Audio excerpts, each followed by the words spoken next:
بسم اللہ الرحمن الرحیم۔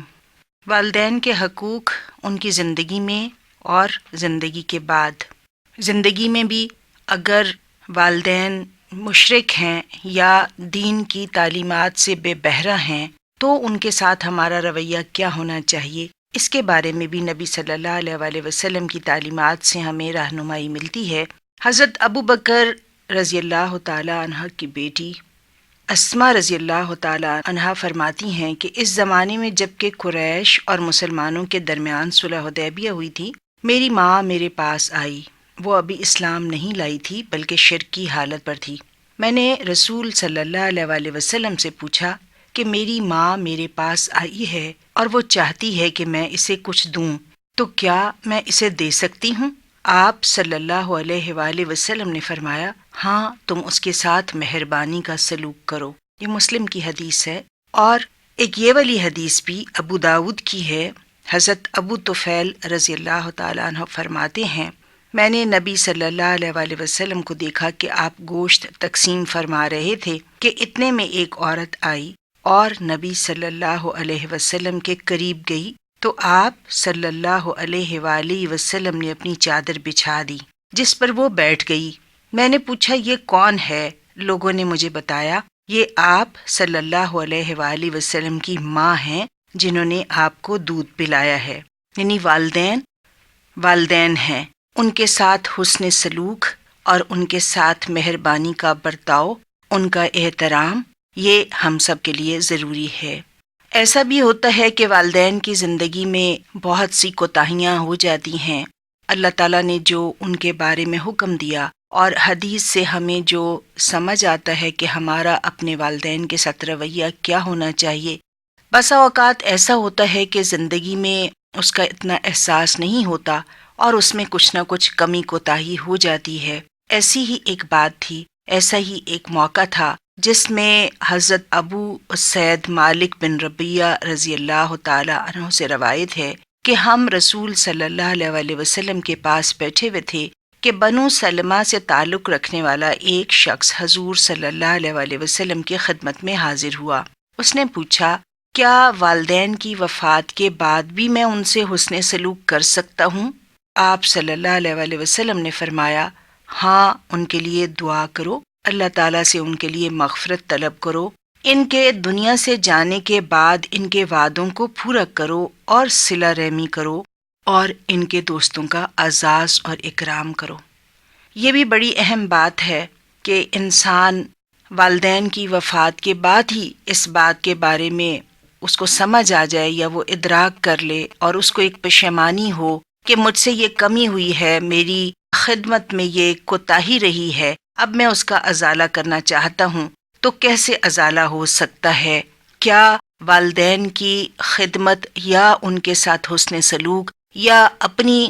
کوتاہیوں کا ازالہ ان کی زندگی کے بعد ممکن ہے کہ نہیں ہے؟ میں سمجھتی ہوں اس حدیث سے بڑا حوصلہ ملتا ہے اور بڑی تسلی ہوتی ہے، نہ صرف والدین کی زندگی میں بلکہ ان کی زندگی کے بعد بھی ہم ان کے ساتھ حسن سلوک کر سکتے ہیں اور اس حسن سلوک کے ذریعے سے ہم اپنے گناہوں کا کفارہ بھی ادا کر سکتے ہیں، اپنے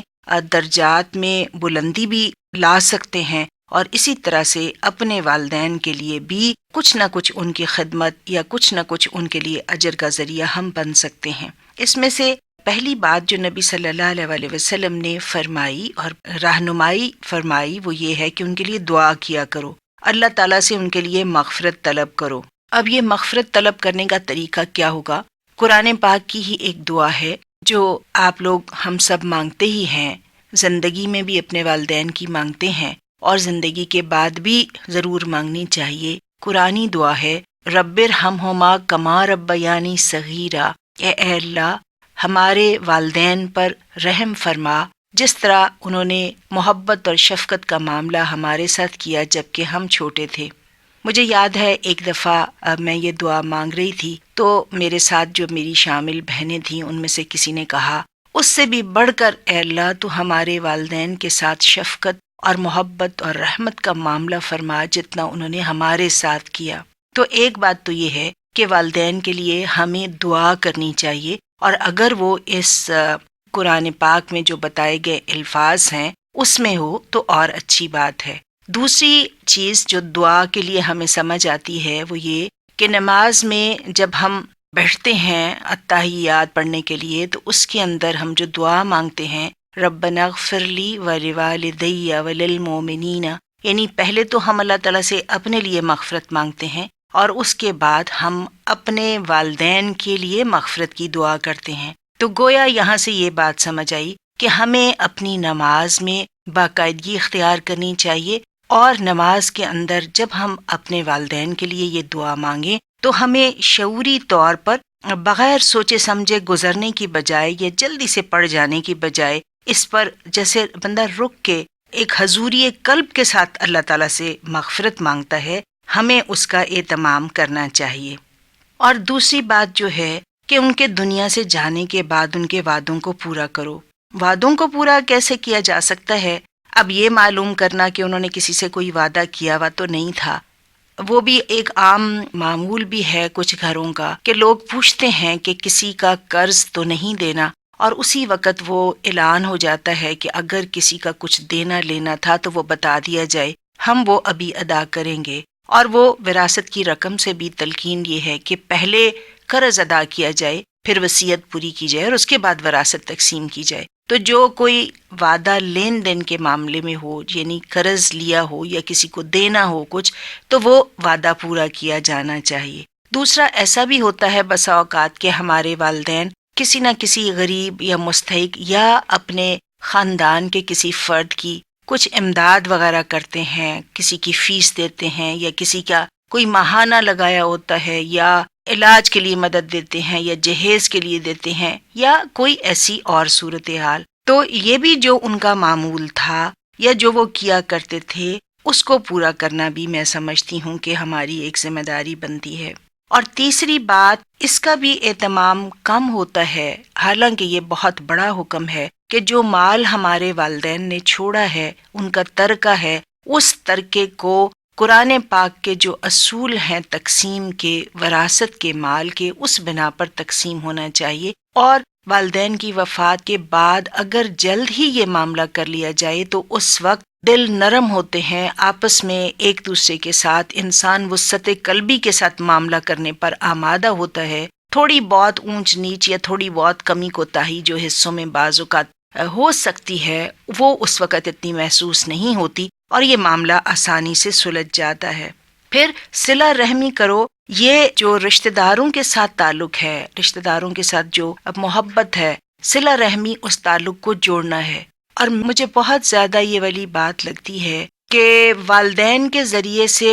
جو بہن بھائی اور میکا اور سسرال ایک بڑا سرکل ہوتا ہے رشتہ داروں کا، جو اس فرد کی موجودگی کی وجہ سے آپس میں جڑا ہوتا ہے، جیسے گٹھا تنکوں کا یا لکڑیوں کا آپس میں ایک رسی کے ذریعے سے بندھا ہوتا ہے۔ مجھے ایسے لگتا ہے کہ ایک ایک رشتہ جو ہے وہ باقی رشتہ داروں کو یوں آپس میں باندھنے والا ہوتا ہے، اور اگر وہ صلہ رحمی شعوری طور پر بعد میں نبھائی جائے اور اس کو پورا کیا جائے اور وہ اس کا اہتمام کیا جائے تو اس کی بھی تلقین ہے کہ اب بھی اپنے رشتہ داروں کے ساتھ جو رشتہ دار اس رشتے کے واسطے سے بنتے تھے، یعنی میری بہن جو ہے وہ اس لیے بہن ہے کہ وہ میرے باپ کی بیٹی ہے، یا اسی طرح سے دیگر رشتہ دار، تو ان کے ساتھ اسی طرح سے محبت کا برتاؤ رہے، اسی طرح سے آپس میں ملنا ملانا، لین دین اور تعلق رہے۔ اور آخری بات جو ہے یہ بھی بڑی اہم ہے کہ ان کے دوستوں کا اعزاز اور اکرام کرو۔ دوستوں کے فہرست بھی عام طور پہ ہمیں معلوم ہوتی ہے کہ حلقہ احباب رشتہ داروں کے علاوہ ہمارے والدین کا کون سا ہے۔ ان کو بھی ملنے جانا، ان کے لیے بھی کوئی ہدیہ بھیجنا، ان کے ساتھ بھی اچھے تعلقات رکھنا، ان کی مشکل مصیبت کا پتہ رکھنا، اس میں کام آنے کی کوشش کرنا، یہ بھی وہ حق ہے جو اگر ہم ادا کریں گے تو گویا ہم اپنے والدین کے ساتھ ان کی وفات کے بعد بھی حسن سلوک کر رہے ہوں گے۔ اور ایک بات یہ بھی آخری کہ ہمارے والدین جب رخصت ہو جاتے ہیں تو ہمیں اس وقت بہت ساری ایسی چیزوں کی قدر محسوس ہوتی ہے، یا ہم وہ لسٹ کرتے ہیں چیزیں، یا ہم یاد کرتے ہیں، یا ہم محسوس کرتے ہیں وہ خوبیاں جن کا شعور یا جن کو ہم نے ان کی زندگی میں نہیں ریکگنائز کیا ہوتا، ان خوبیوں کے بھی وارث ہم ان کی اولاد بنتے ہیں، اور اگر وہ دنیا سے ان خوبیوں کے ساتھ اٹھ گئے اور اب وہ خوبیاں بھی اٹھ جائیں تو دنیا کے اندر وہ خیر جو ہے وہ کم ہو جائے گی۔ تو والدین کے مال کا ہی وارث ہمیں نہیں بننا، میں سمجھتی ہوں کہ ہمیں اپنے والدین کی خوبیوں کا بھی وارث بننا ہے۔ سبھی خوبیوں کا ہر اولاد کو وارث ہونا چاہیے۔ اگر یہ ممکن نہیں تو چلو ایسے ہو سکتا ہے کہ ہم یہ طے کر لیں کہ میرے باپ کے اندر یا میری والدہ کے اندر یہ نیکی بہت زیادہ تھی، تو لہٰذا میں اس کا اہتمام خاص طور پہ کروں گا۔ اور یہ بھی معلوم ہوتا ہے، کہا گیا ہے کہ اپنے والدین کی طرف سے صدقہ کریں، اس کا بھی اجر ان کو ملتا ہے۔ اپنے والدین کی طرف سے کسی اور نیکی کا اہتمام کریں، وہ بھی ان کے لیے نیکی بنتی ہے، اور حج بدل ان کے لیے کریں، قربانی کر دیں، یہ بھی ان کے نیکیوں میں اضافے کا باعث بنتا ہے۔ اور 100 باتوں کی ایک بات کہ میرا جو بھی عمل ہے اور اچھا عمل ہے وہ میرے والدین کی تربیت کی وجہ سے ہے۔ اگر میں اس اچھے عمل پر اللہ تعالیٰ کی فرما برداری کے راستے پر رہوں گی